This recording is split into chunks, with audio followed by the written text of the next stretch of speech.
Сәлем балалар. Бүгін біз түрлі денелердің температурасын қалай өлшейтінді үйренеміз. Мұқият тыңдайық. Температура бұл дененің қаншалықты ыстық немесе суық екенін көрсететін өлшем. Температураны өлшеу үшін біз термометрді қолданамыз. Мысалы, судың температурасын өлшеу үшін термометрді суға саламыз.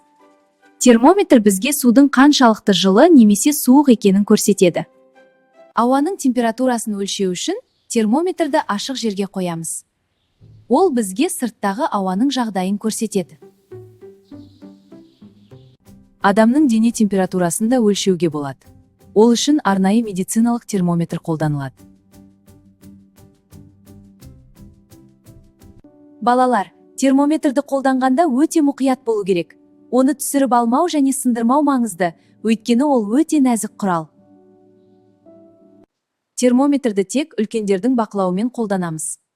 Сынған термометрге тимейміз және дереу ересектерге хабарлаймыз. Температураны өлшеу үшін біз термометрді қолданамыз. Ол бізге қоршаған ортаны жақсы түсінуге көмектеседі. Рахмет балалар, келесі сабақта кездескенше. Рахмет ұстаз! Сау болыңыздар!